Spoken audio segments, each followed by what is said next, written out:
Brought to you by Technopova Curve 5G. Discover new horizon.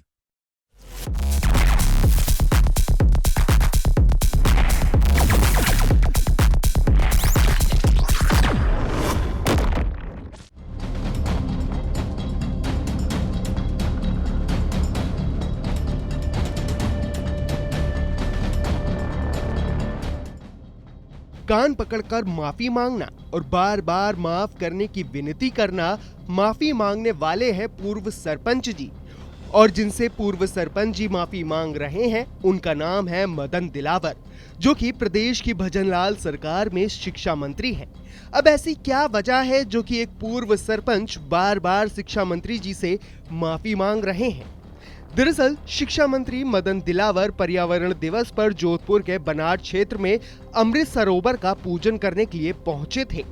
इस दौरान पूर्व सरपंच गोपाराम कटवासरा ने अपने बनाट क्षेत्र में बालक बालिकाओं के विद्यालयों को विलय करने के बाद फिर से अलग अलग करने का अनुरोध किया है। अपने निवेदन को आगे रखते हुए पूर्व सरपंच गोपाराम ने मंत्री जी के पैर छू लिए तो मंत्री जी नाराज हो गए। मंत्री मदन दिलावर ने कहा कि आपने पैर क्यों छुए? मैं अब आपका काम करता भी तो अब नहीं करूंगा। मंत्री दिलावर के जाने के बाद में पूर्व सरपंच गोपाराम से मंत्री जी के पैर छूने और उनके नाराज होने का कारण पूछा गया, तो देखिए उन्होंने क्या कहा।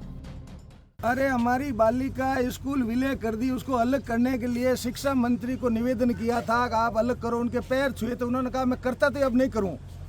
तो उन्होंने कहा भाई मैंने गलती मांग लूं, कान पकड़ लूं, अगर मेरी गलती हो गई तो माफ करो। माफ एकदम जल्दी माफ नहीं होगा। अब ऐसे तो मंत्री हैं, वो क्या करेंगे मेरे को समझ में नहीं आ रहा है। तो ये बालिका शिक्षा बालिका स्कूल का बालिका से बढ़कर ना तो पानी है ना दुनिया में कुछ नहीं है। आज की शिक्षा में है तो सब बालिका ही है, और बालिका स्कूल अलग होनी चाहिए। सरकार की मंशा मुझे समझ में नहीं आ रहा, सरकार कर क्या रही है, क्यों विलय कर रही है, पूरे राजस्थान में क्यों विलय कर रही है? सरकार बजट दे, अलग स्कूल बनावे, बालिका स्कूल से पहली से लेकर 12वीं तक अलग करे, तब जाके अच्छा होगा। समझ में नहीं, इतने अगर निवेदन कर रहे हैं उनके उलावी उनका अगर समझ में नहीं आ रहा है, ये कैसे मंत्री हैं? उनको मनोवैज्ञानिक लीजा इलाज करावे इनका माइंड का। आपका शुभ नाम क्या? मेरा नाम गोपाराम कटवासा, पूर्व सरपंच बनाड़। पूर्व सरपंच जी, एक चीज और जानना चाहूंगा, आपकी ये बनाड़ में स्कूल कहाँ थी और कहाँ? बनाड़ इसी स्कूल में जो स्कूल चली उसी परिसर में चल रही है। पहले अलग चल रही थी। पहले अलग चल रही, तो इन्होंने विलय कर दिया। हमने बड़ी मुश्किल से कांग्रेस राज में करवाया था, अशोक गहलोत की मेहरबानी थी, उन्होंने हमारी स्कूल की हमारे ग्रामवासियों के निवेदन करने से। और आज उनको कहना मेरे पैर छूना में इतनी हो गई, हम पैर छोड़ उनको भाषण नहीं करते हैं, मत करना वो बात थोड़ी। उन्हें निवेदन किया कि आप कुछ हमारी कृपा करना, नहीं अब होता तो नहीं करूँगा। कैसे मंत्री है ये? आया प्रभारी मंत्री है जोधपुर के, उन्होंने कुछ घोषणा नहीं की, वो अलग चीज़ है उनका मैटर। बालिका से बढ़कर कोई है तो मेरे को बताओ। गंगा दसरे है, निवेदन किया मैं अब है तो ही नहीं करूँ। भाई मैंने कहा माफ कर दो, कान पकड़ लिया, पर स्कूल कर दो। मैं पैर नहीं छोड़ता, जाने नहीं देता। मतलब क्या ये अच्छा नहीं है ना, उचित नहीं है ना? निवेदन करना ही फर्ज है ना। ऐसे निवेदन करने में अगर नहीं समझते क्या है, क्या करेंगे? क्या गंगा को पवित्र करेंगे, किसको करेंगे? मेरे को समझ में नहीं आ रहा, खुद ही पवित्र नहीं है। एक व्यक्ति ने अपनी मांग के निवेदन को लेकर मंत्री जी के पैर छू लिए तो शिक्षा मंत्री जी नाराज हो गए। नाराजगी भी ऐसी कि यहाँ तक कह दिया कि अब तो बिल्कुल नहीं करूंगा।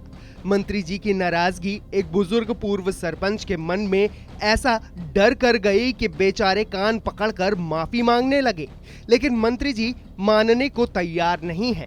उल्टा और नाराज होते हुए बोले, इतनी जल्दी तो मैं नहीं मानूंगा। पूर्व सरपंच काफी देर तक मंत्री जी के सामने गिड़गिड़ाते रहे, लेकिन मंत्री जी ने एक भी नहीं सुनी। Brought to you by Technopova Curve 5G. Discover new horizon.